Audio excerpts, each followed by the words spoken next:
gusto kong tawagin ang aking prinsesa. Walang iba kundi si Rain. Tatakbo akong gobernador at tutulungan ako ng pamilya ni Lucas. Pakakasalan mo siya.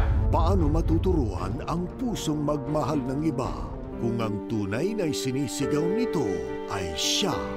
Babalik at babalik ako para mahalin ka. Dahil ikaw lang ang gusto kong mahalin. Inihahandog ng GMA Drama ang kwento ng pag-ibig na walang kamatayan. May boyfriend ka ba? Wala po. Alam mo naman kung sino ang gusto ng papa mo para sa'yo. Sinampal ako ni Lucas kanina. Sasaktan lang niya ako kapag nag-asawa kami. Hindi ko kayang magpakasal sa kanya, Edgar. Ilalayo kita kay Lucas kahit anong mangyari. Sir, makikipagtahanan po yun! Makikipagtahanan po dun sa panadero! Ngunit di sapat ang kanilang pagmamahalan upang matakasan ang panganib.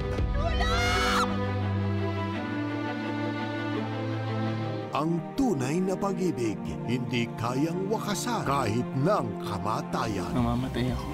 At sa muling pagkabuhay ko, ikaw pa rin. At makakahanap ito ng paraan upang muli silang magkasama sa ibang pagkakataon. Matagal ko nang gustong magkaroon ng anak at ikaw ang biyaya sa akin ng Panginoong Diyos. Kagabi, napanaginipan ko na naman siya. Ang tagal na pala nangyari yun. More than 20 years ago. So, kung buhay pa yung Rain na yun, matanda na siya. Ang lalaking yun, nakilala mo noong unang panahon. Nagbalik lang siya para sa iyo. Sina Janine Gutierrez at Aljur Abranica. May pag-ibig nga bang sadyang makapangyarihan na kahit kamatayan ay hindi ito pwedeng hadlangan. Tunghayan ang walang hanggan nilang pag-ibig.